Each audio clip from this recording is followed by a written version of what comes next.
WIIFTBPM. WIIFTBP. Media's just for you and me.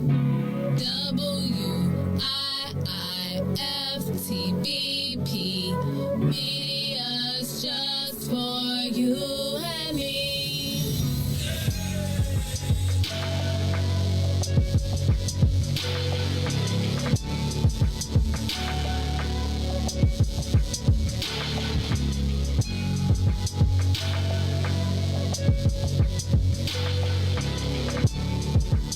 Broken screen? Crash system? Are you in need of spyware or virus removal from your computer?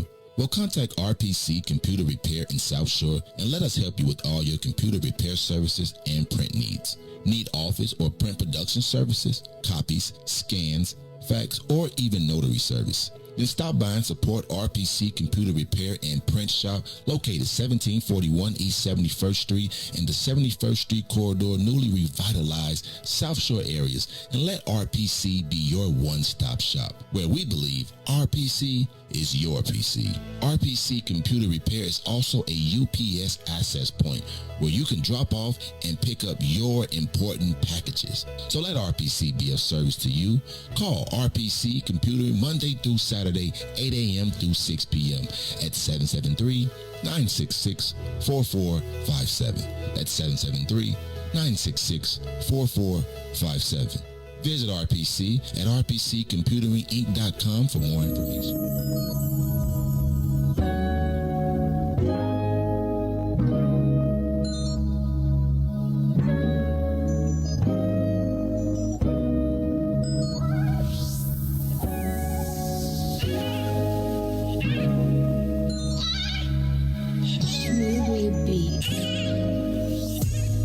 I press decline and you keep calling it. Give you some love and you want all of it. I'm out here working, nigga, get a grip. I'm just trying to touch a million, you just wanna coexist. I say you clingy and you contradict. Give you my heart, you think it's counterfeit.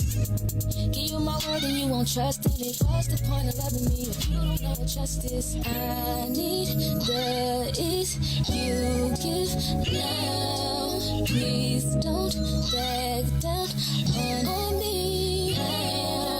You've got the attention I need. Put your pride aside for me. Oh, 'cause I need that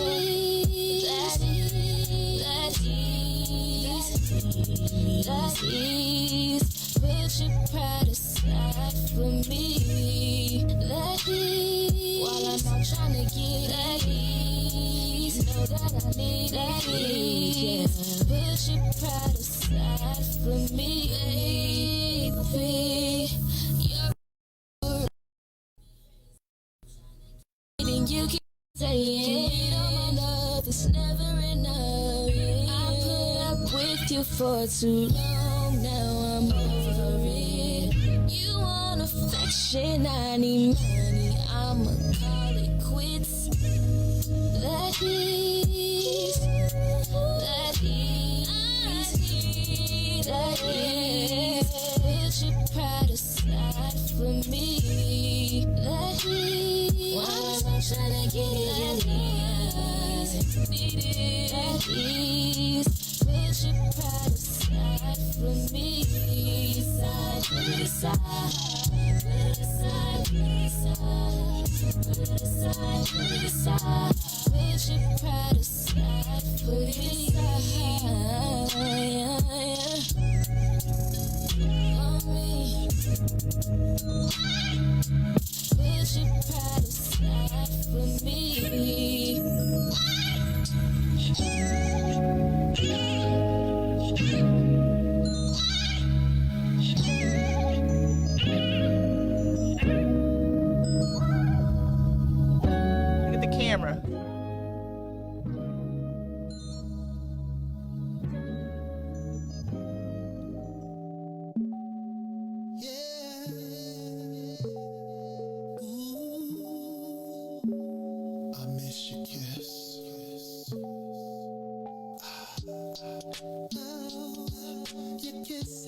one of a kind, it feels so nice. Girl, you do it right. Good morning, good morning. This is Tasha Napper here with your show I Do, I Did, I Don't on What's in It for the Black People Media. Thank you for joining this morning. I am excited to see you all and to have a conversation like we always do. The show focuses on divorce, but also all of the stages, the I do stage, the I did stage, the I don't stage. And so lots of good content here to help you as you are navigating, thinking about marriage and getting married, getting to the point where you decided, I did that, not sure I want to keep doing that, not sure I want to do that again, and then the I don't stage, which is the divorce stage, and moving forward and moving on. So I am here to help you to think about, how do you thrive? How do you, after a divorce, mentally, physically, emotionally, financially, and spiritually, how do you thrive in the process so that you are better on the other side of it? So thank you for joining. I want you to like, to share, to follow, and share this with someone that you think could use the information. I am constantly coming across people who have questions, across people who I would not necessarily think are navigating the process or thinking about divorce, but they are. And so as you encounter people that you think could benefit from the information, please do share.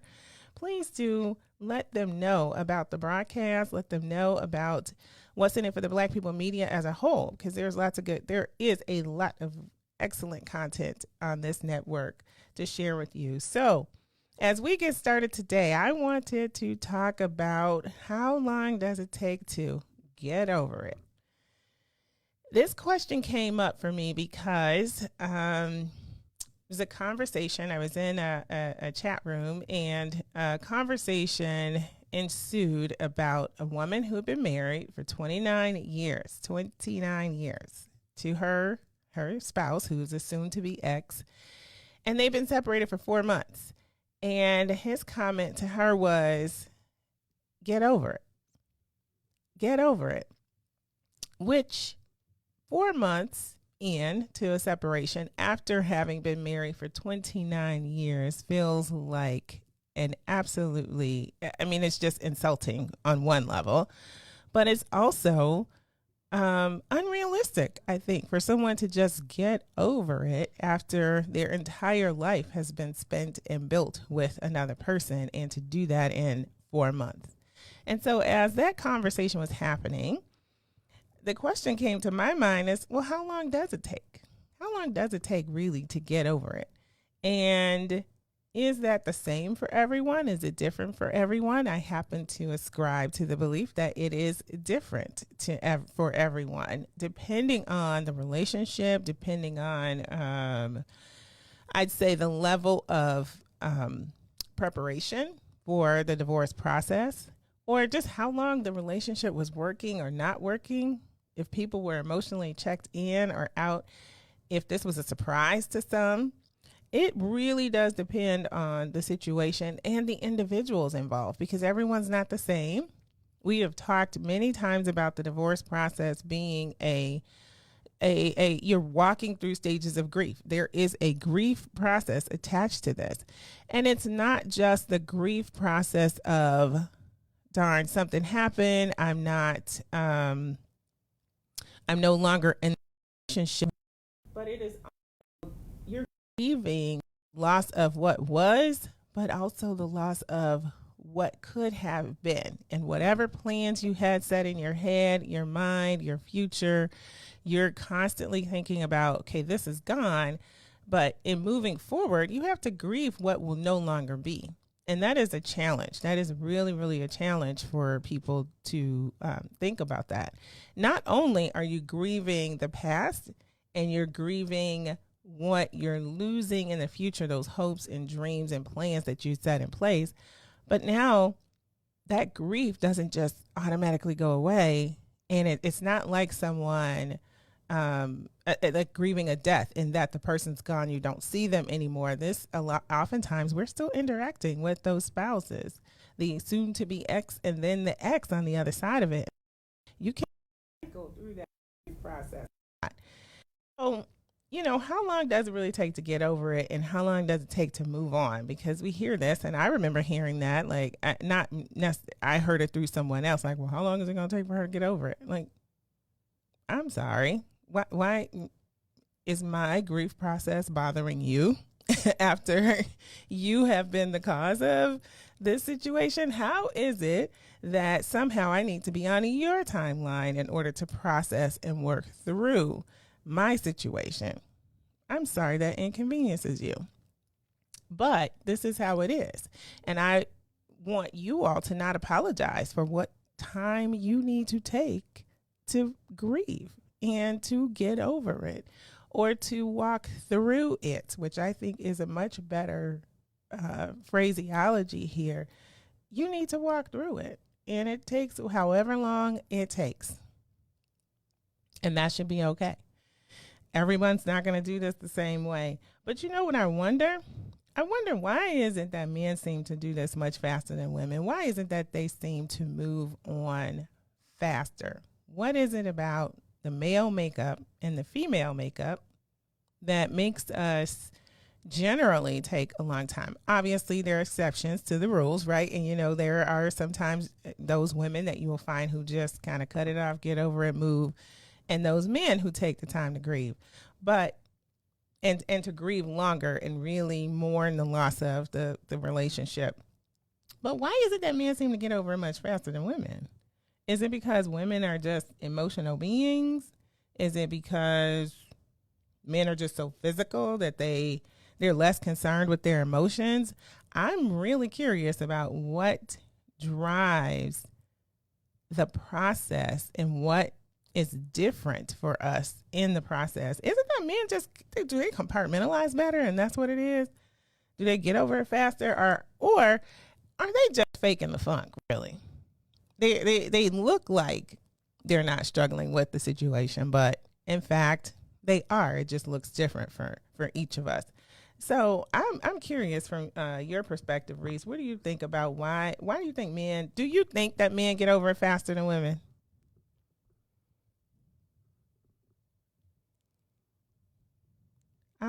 I wonder. I wonder what's happening, like, in the background when they're at home listening to the sad songs on the midnight love the segment on the radio, and They don't do that no more. they don't do that no more. No. I swear I've heard Keith Sweat on the radio still. Yeah. I mean, it's on the radio, but the new age people, we don't listen to the radio really anyway. Mm-hmm. But no, I mean, I want to say men are just trained to show no emotions. So, I can't show you that you got me like that. So, it's over, I move on. I'm probably hurt, of course. And, I probably check your page on Facebook, all that. But I got to get over it. So it's not that men aren't hurting.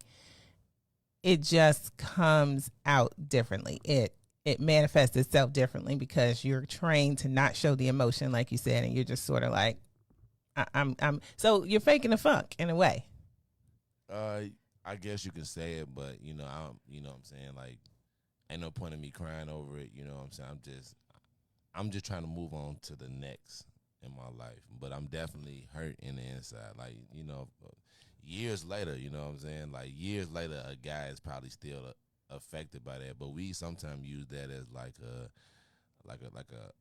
process. Like, all right, well, if she did me like that, then okay, I know to watch out for the next one and stuff like that. But I think that's true for women too. It's interesting to me, and it feels like what you're saying is a little bit of, there's this compartmentalization of life in a way. Like, all right, no sense crying over spilled milk. It's done. I need to move forward. And it feels like men are inclined in many cases to move forward faster than women will be. I don't know if that's just because men are physical beings and they just need to have somebody, they need to have sex, whatever it is. But it does feel like oftentimes that process moves faster, and they're looking at women like, well, why don't you just get over it? Like, move on, when it's not that simple. It's just not that simple. Um, so yeah, it just makes me. I'm interested in what it would be great to have a conversation with a group of men and really understanding, because I do think I've heard men talk before about the impact a relationship had on them and the ending of that relationship and how it shaped their life moving forward. I think that is that's true for women too. But I have heard them sort of express either the regret or the loss or the grief or the heartbreak or whatever that is much later in life. Kind of like you were just saying, like they'll do that later on, not right away. It depends. Some will, some won't. I just think for guys, so for most guys is we're trained that it's almost like a bargaining thing. So like I'm trying to see how can I put this. So like guys, I know for me, I try to find somebody that actually values something besides like money.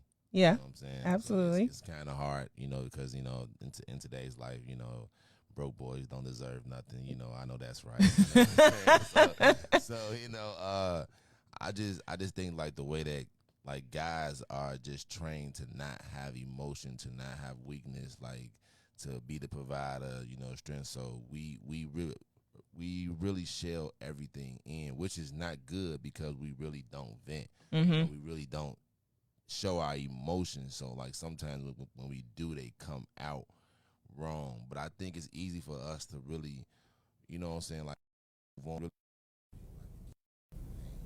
So instead of me carrying that pain, I can just move on and put that person in to fill that void. Like she may not even be the person I need at that time. I probably do need some alone time and self-reflection. Yeah. But I don't want to self-reflect on the pain. What's worse, the pain or the hangover? Right. Two choices. So I'd rather be hungover. I'd rather, what I'm saying, be hungover than feel that pain. So he'll feel it hurt, and then he'll take that as, forget her. You know what I'm saying? I'm going to go, talk to somebody else. Yep. But his whole motive for talking to the next person is from his previous relationship. Mm-hmm. So he still ain't those emotions. So you hit what I was thinking is there's this, let me just move it on and replace these feelings or cover these feelings with something else so that I don't have to really deal with it. And so you get the rebound relationships, or you get the from a woman's perspective, dang, he just moved on that fast. Is that easy to replace me? Like, what is it about me? What is it? Usually they're not too much to look at, but either way, but it's interesting because we internalize a lot of that as a reflection on us, as opposed to it being a reflection on that male who isn't dealing with his issues. He's not doing the work, but just trying to move on and cover it up. So it is. I do think men compartmentalize better, and they don't really get over it faster, but they are. It looks that way. It looks that way. Definitely some deep pain in some guys, and even the way they move is from past relationships. You know what I'm saying? Like the way they move. So it's pain that is just, show no love. Very, very, and I'm just like I'm just built like that. Like yeah, it's just because to me, after I cry about it, then what's gonna happen? Right. I just cried about it. It's the event or the circumstances still happen. So it's just move. It's just you know what? It's over. Boom. Move on to the next one. Okay, so I want to try to figure out what the difference is, because in my case, I can very much be like that. I'm about let me get what. There's still business that needs to be taken care of. There's still life that has to be lived. There's still work. There's still, all the other responsibilities. There are still children. And so while I might be sad about something and mourning about something, I still need to keep moving. And that's typical of, I think it's typical for a lot of women in a lot of cases. But some things just hit real different. They hit different, and you feel like you can't. You're thrown for a loop, and you can't just move forward. So definitely have heard stories about women who've had excellent credit, 800 credit scores through a relationship, long-term relationship. That relationship's ended and they just weren't functioning well. So they could function enough to get to work, but the rest of life was just kind of falling apart. And they weren't paying bills, weren't paying the mortgage, weren't paying and they look back and they're like, I don't to me what was because this is not something I would normally do, but this is what happened. I just really wasn't fully functioning in life, and they're amazed that it was even happening to them. And but then you have the other women who are like, okay, let's keep it moving. Let's keep going. So maybe it's not so much male, female. Maybe it's just your disposition. Maybe it's just your disposition and the type of person that you are. Whether you decide, all right, I'm sad, I done cried, it's time to, nothing's changing. Let's just keep it moving. Because I felt like that's how I responded as a woman in many ways. Although I was very visibly still working through my pain. I think that's the difference. Working through the pain and the grief and the everything else that came with it, but I still had to keep moving at the same time. And the difference seems to be that women show that. They show the emotion that they're still working through it, even though they might still be taking care of whatever else needs to happen and trying to move it forward. But men just aren't showing that. And so in not dealing with it or not showing it, they're covering it with something else, whatever that is. That could be another woman. It could be pornography. It could be gambling. It could be drinking, whatever, name your vice, right? It could be anything that somebody latches onto to try to cover the pain. It could be church. I'll say that. It could be religion that someone decides, okay, this is how I'm going to walk through this and deal with this. And that's probably one of the more constructive ways of handling it. But I do think that men suffer a lot. They just don't show it in the same way. And I don't think they get over it really, truly any faster. I think they're just faking the funk and trying to find the replacement. So I remember a guy saying to me, well, maybe I don't want to tell that story. We'll skip that one. So, you know what? I do think it hits guys, but it hits them later. It hits them hard. It hits women hard up front. It hits men harder later. And I think it hits them harder later when they realize, because they're comparing everything to the relationship they've already had. And so when they realize that they had an excellent setup, whether that was an awesome wife, or awesome partner, and now they don't, and they're not getting the same things, and life doesn't feel the same. I think that's when it hits them a little bit more. And it hits different when they don't have the true support, that backbone or strength that a woman tends to provide through difficulty, especially a woman who is vested in a relationship, invested in the individual. I think it hits different later.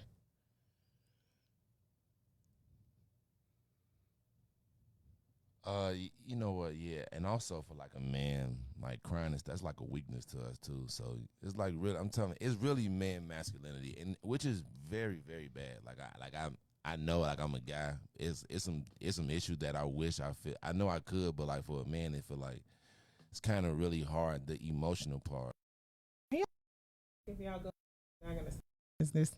Yeah, it's just gonna tear you all the way down, and exactly. You just don't even know how to put that back together. Exactly, and then we out here hurt, destruct, and then we out here sleeping with any old thing. So it's just for men. I don't know. It's just we are emotionally unstable, and we just don't vent. That's how we don't vent. Yeah, that is a recipe for disaster. It's a recipe for a blow up at some point, and like you said, that expression is going to come out in the wrong way. Well, I think everybody gets there in their own time, and your grief process needs to be determined by you, not someone else, especially not your ex, male or female. They don't get to tell you how long it should take you to grieve or how long it should be before you get over it. They have to deal with it. You have to deal with it. And sorry that it might inconvenience the other person, but it is what it is. And I would suggest that you take care of yourself and do what you need to do for you in terms of making sure that you have the time, the space, the support network, the energy, the strength, whatever it is that you need in order to walk through your process to get through it. I'm not going to use the term get over it like I hear. I would say get through it, because it is something that you have to walk through to the other side, and you can be well on the other side of that. And I don't think that you're moving on as much as I think you're moving forward. And some people might say, okay, semantics, you'd use a different word, but there's a different connotation. There's a different sense. There's a different sense of power and authority and responsibility when you talk about walking through something and moving forward. That embodies that there's action required and deliberate action required on your part in order to move to the next place. So I'm going to take a break and be back in just a couple minutes. Again, if you are tuned in, please like, please share, and please follow both the I Do, I Did, I Don't page, as well as What's in It for the Black People Media. And I'll see you in a couple minutes. WIFTVPM.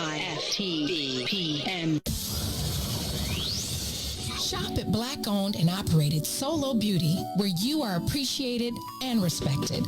Located at 8158 South Cottage Grove, Solo Beauty can supply all of your black hair care needs. Solo Beauty is open from 11 a.m. to 8 p.m., Tuesday through Saturday.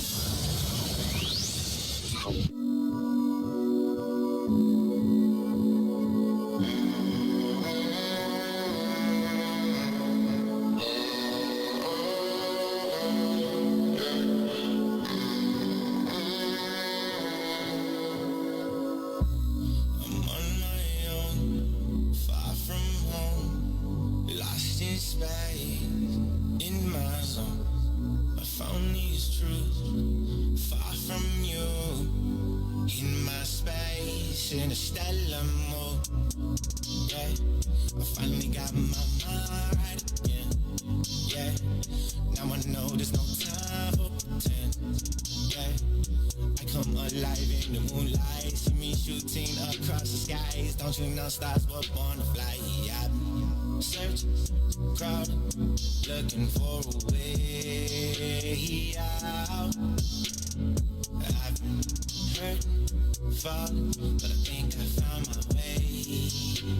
Now I'm on my own, far from home, lost in space, in my zone. I found these truths far from you, in my space, in a stellar mood. Yeah, I finally got my mind right again. Did it all in spite of the hate. Every time they said that I can't. Nebula, they run through my veins. Every molecule in the trance. Senses feeling some kind of strange. Damn, I think my name's Spider-Man. Jump out the window. All right, welcome back to I Do, I Did, I Don't on What's in It for the Black People Media. This is Tasha Napper, your host, and we have been talking this morning about how long does it take to get over it. Lots of folks, as you are going through the process of a separation and divorce, people are like, okay, well, just get over it and move on. And we tend to hear that more often from men directed towards women, but it can happen both ways, right?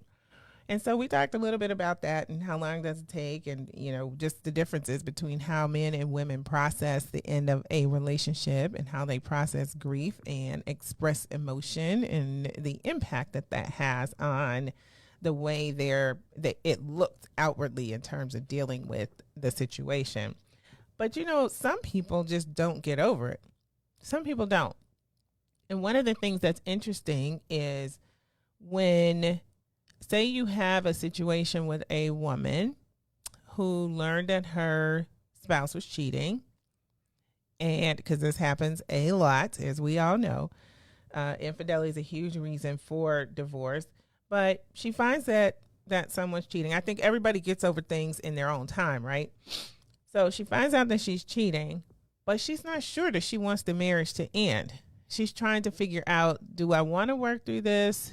How do I really feel about this? What were the terms of engagement there? Like, how did this happen? How did it go down? Because all of that plays a role in figuring out whether she wants to move forward with the marriage or not. And in the process, I think it's a very healthy way of processing the situation and trying to decide, I took vows, this is important to me or it's not important to me. But I do now. What do I want to do? What was her first thought if I wouldn't have been in this marriage or not, and not why would this man that's married to me cheat on me? Okay, so that was the first thought. It was the first thought. Like, why did the cheating happen? What was it about me, about the relationship, about the other woman? What happened here? And not only that, but how did I not know this? How was this going on? Because usually once you find out, it's been going on for a bit. How did this go on and I not know? So there's a lot of self-reflection for the woman and a lot of self-blame, honestly, that starts to happen. Like, was this my fault? Was I not pretty enough? Or did I not cook well? Did I, whatever it is, like, do I not earn enough money? She usually starts the process of trying to understand what she did wrong, as opposed to thinking about the choice that the man made. And we're using this example of male, female. It could be the other way around, but I started with an example about a woman finding out that her spouse is cheating. So I do think all that stuff happens first. And it's this first it's just that you've been hit with it, right? And no matter what, even if you suspect it, when the reality is comes to fruition, and now you know without a shadow of a doubt that this is happening, you have proof. The person told you, you found something, however that happened, it hit you, and that's going to be a gut punch from the start.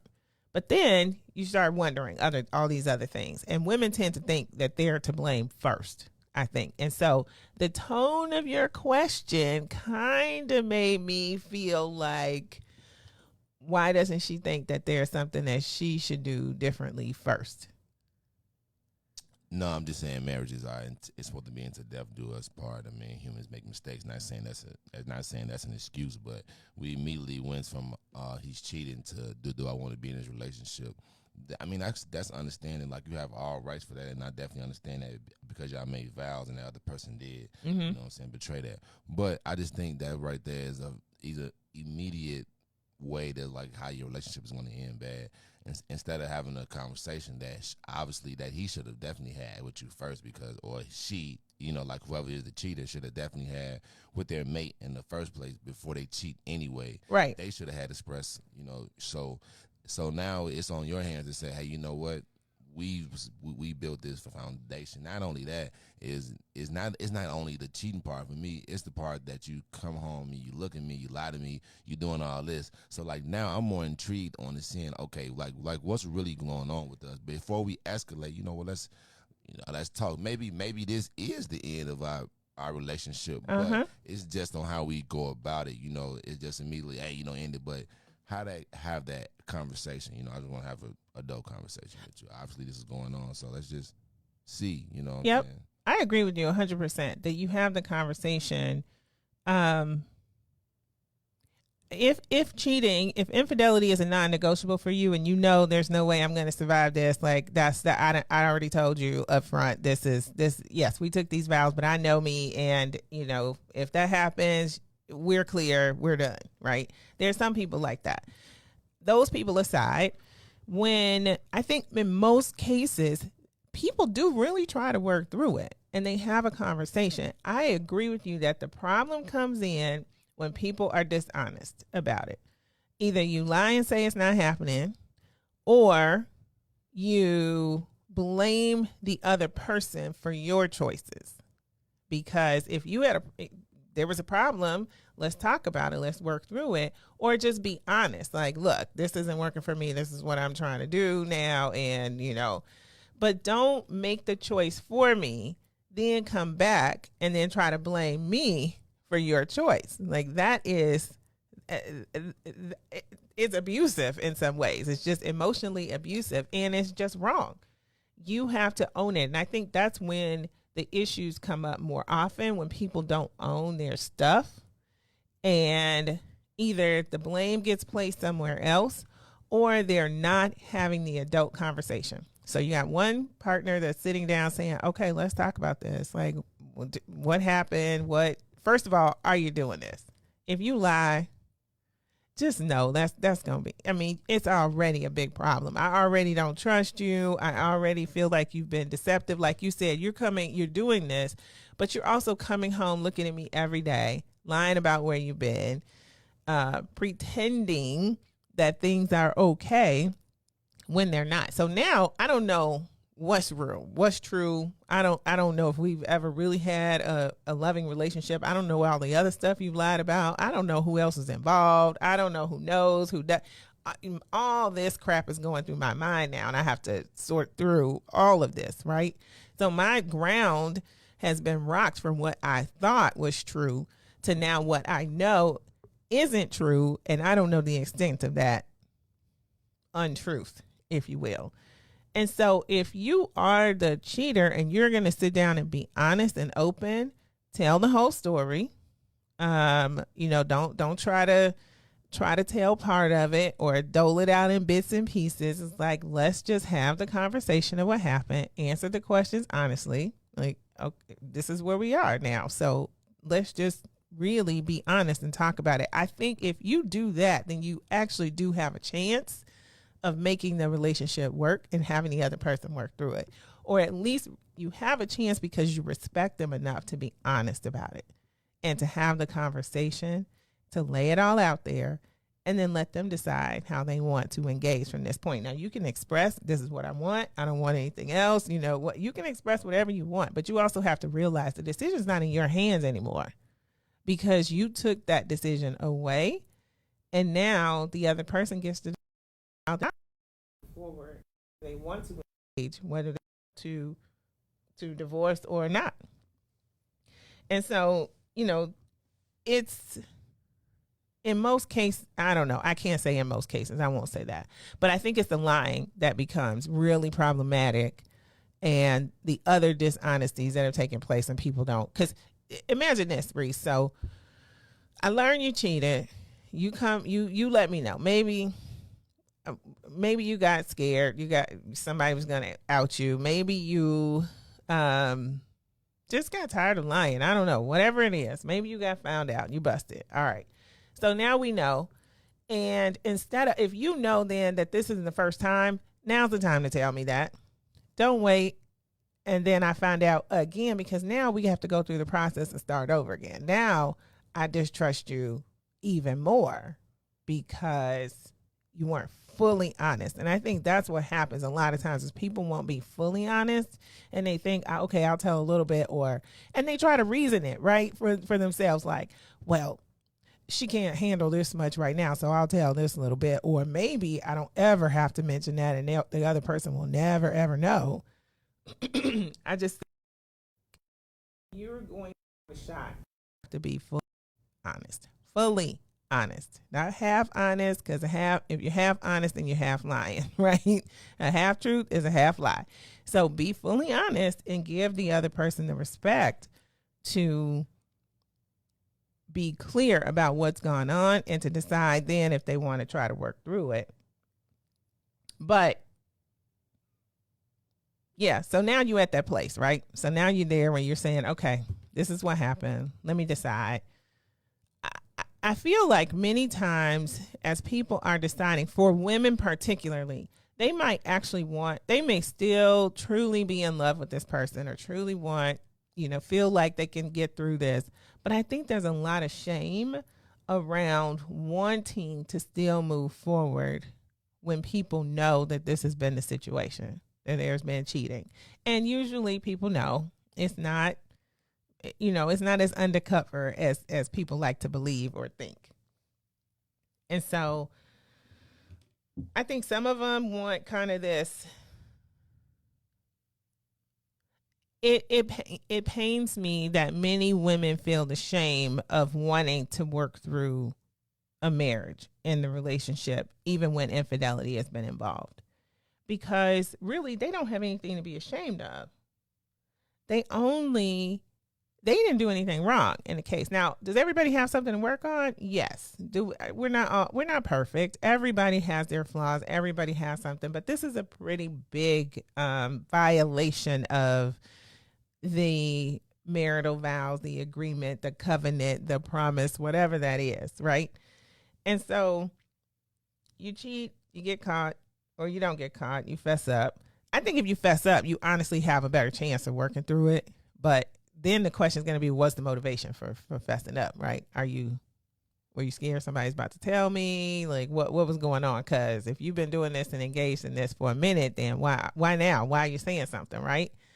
So that's what challenges me is the other person is now trying to understand and pick up the pieces and make sense of their world after all of this has changed. And if you cannot be honest fully, then that kind of tells me, I don't know if you really want this relationship or to work through it.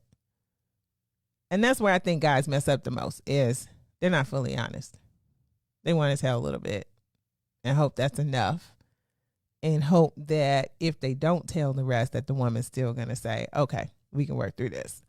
But what they don't realize is if you do that later on and you find out something else, you're starting all over. What Kevin Hart say? He was like, yes, what do you need? What do you want? What you need? Okay, here you go. All right, what you need? What? Yep, right on it. Like, it's just, you don't want to go through that process, but you're kind of putting yourself in that position. So I don't know. Cassandra says a cheater will only talk and ask for forgiveness when they get caught. Yeah, because they're not really, if they're not caught, they're cool with what's going on.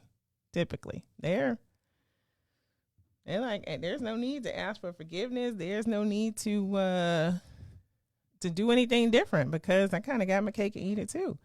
And I think there are so many women that work through cheating relationships. There really, truly are.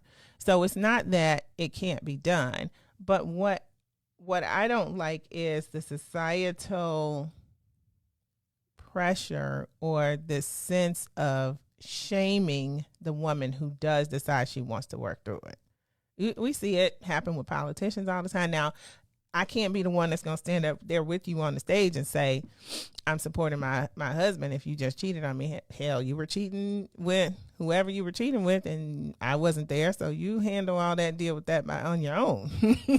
I might be willing to work through it, but I'm not going to stand up there by your side and take on all that comes with that when you made choices on your own and didn't involve me before. So it's I don't know, it gets complicated, but I do feel like everybody gets there in their own time. Some want to work it out, but don't see changes, but they still want to work through it. And that comes from a lot of different places. I think some people like the social status of being married. Some people like the fantasy of whatever they've created in their head around what marriage is. And I think some people are genuinely afraid of being alone for the rest of their lives. So if they get divorced, are they going to find somebody else? This dating pool sometimes is trash. And so am I going to find somebody else to be with? And is the crazy I know better than the crazy I don't know out there? There you go. She's crazy as the exact. I think women are making that same calculation. It just looks different, right? And they're thinking as who was it? Who said it's cheaper to keep her? Was that Johnny Taylor? I think that might be Johnny. That might have been Johnny Taylor's song, "Cheaper to Keep Her." But I do think that some women are very afraid of being alone for the rest of their lives, and some are making a calculation of, man, I've put so much into this. And while this person may have some to give up, I put in. I think that is a Hillary kind of calculation there, right? I've put a whole lot in. I expect to get a return on my investment. And okay, this is a bump in the road, but this is something that I can work through or get over. And women do it all the time. All the time. I think often. Some are I also feel like some feel the shame of wanting to stay with their husband despite the very hurtful situation, because you have all of these folks talking, right, about what you should do and what they wouldn't do and what they not gonna do. And they're not apprised of all of the information. They don't know your situation. They don't know your relationship fully. But a lot of women do take men back when it's very toxic. It's a very toxic situation. And I think that can happen for several reasons. Number one, they can just truly love this person. Even though it's difficult, it's what is normal for them. It's the crazy they know again, right? Versus the crazy they don't know.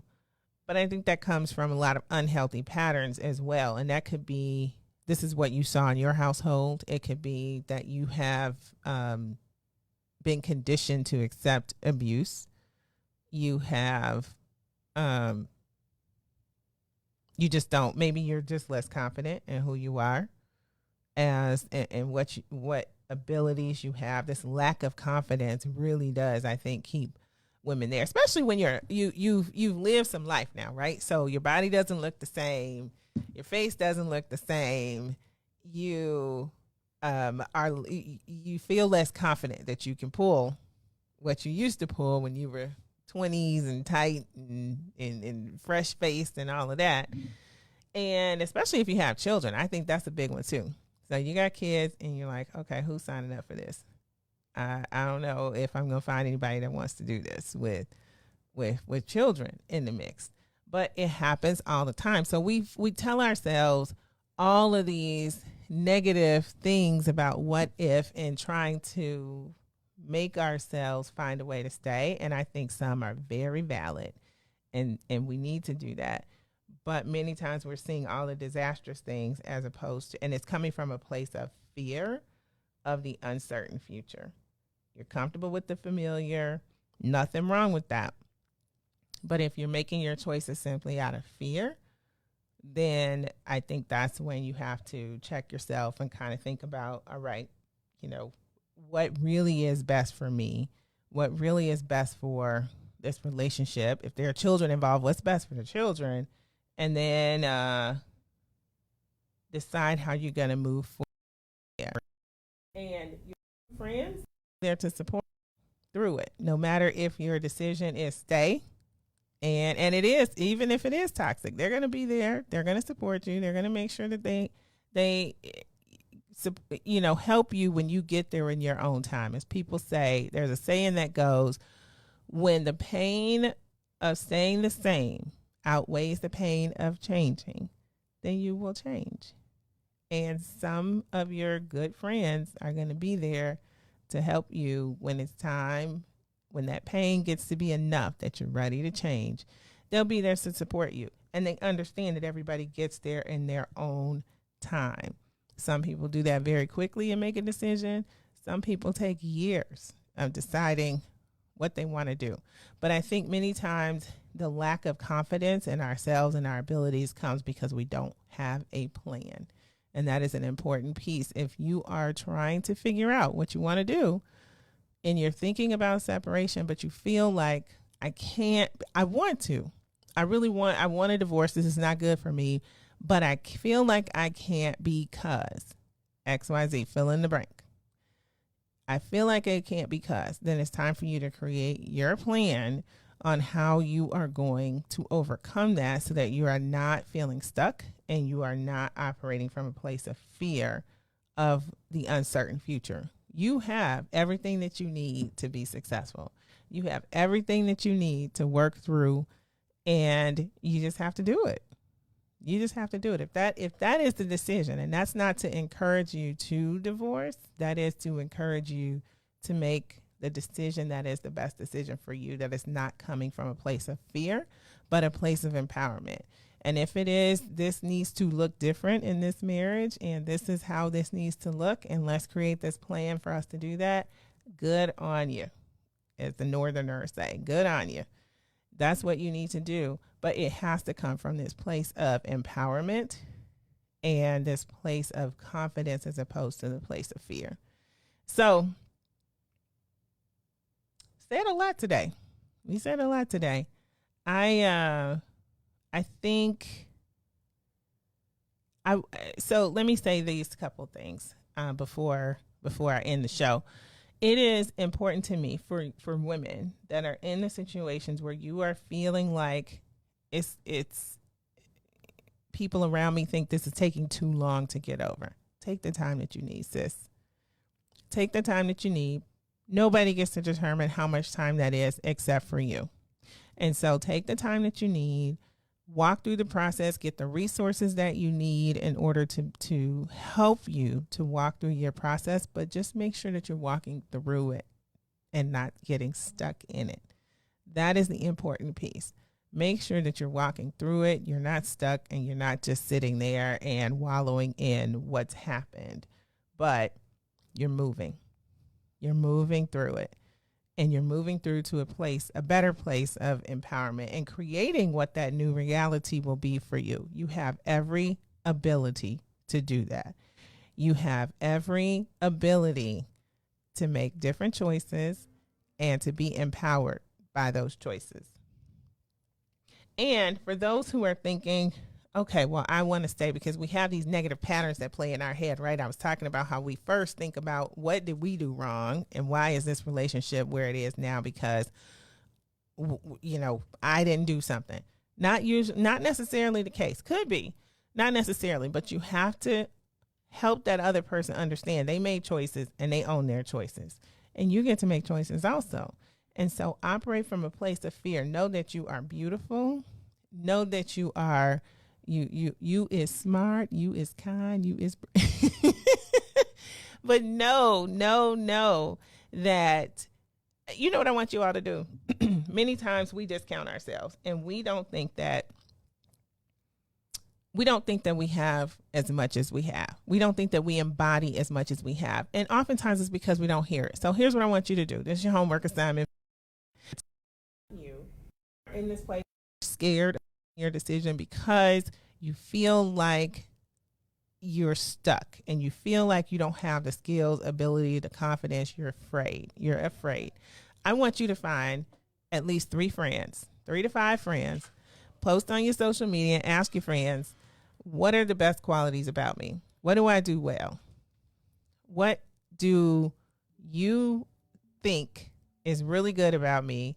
And then I want you to take those things that people tell you, and I want you to meditate on that and think that, so that it helps to build your confidence so that you are better on the other side of this. It's been great talking to you all today. Again, I do, I did, I don't. This is Tasha on What's in It for the Black People Media on the show, and I will see you again next week. Take care. Don't go too fast, you take your time. Just how I miss. Hey, you can sit there, I'm drifting off your love. Keeps me floating, girl. I miss. God's gonna turn it around.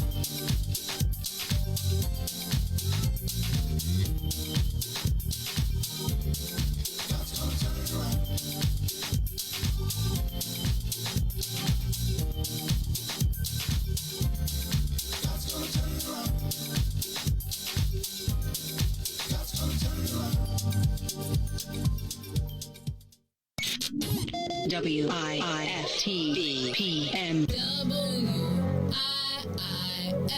WIIFTBP.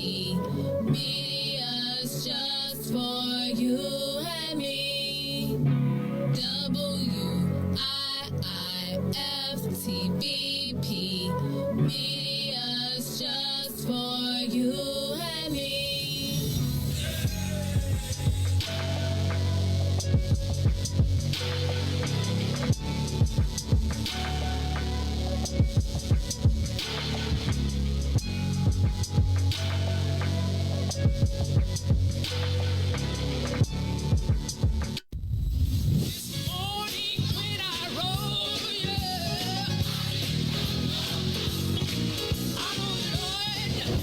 Chicago's Power Hour. I'm your host, Angie Mims, and Terrence Keys. TD, a.k.a. Terrence Daniels. I wish I had one witness in the house. You got one. Got a couple of them. Got a couple of them. Two T's. Give me a testimony. Oh, Lord. He's did it before. Oh, Lord. I got one. I got 5 reasons. 5 reasons. Oh, Lord. He turned it around. Turn it around. He woke me up this morning. Oh, don't do this. Don't do this. Go number ahead. 4? He woke me up this morning. Come on, number 3. Come. He woke me up. Oh, Lord. He woke you up. That thing can touch you. I'm One telling of you. them 5s will get you. What's the second one? He woke me up this morning. Yes, sir. Yes, sir. Oh my God. And the number 1 reason, Number 1. Final answer. he woke me up He this woke morning. me up this He morning. woke me up this morning. That's a testimony. That's a Turn that thing testimony.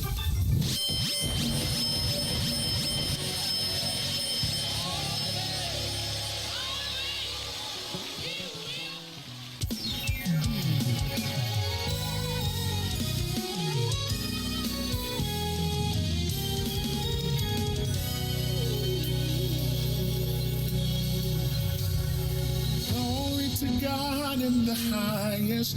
Glory to God this day. Worship Him in the temple. Bow at His feet and praise. For He makes all things new. His love has brought us through. All the earth bow down and sing. Glory to God.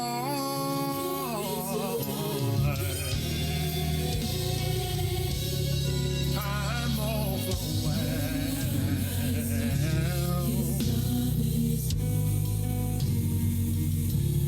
Suffer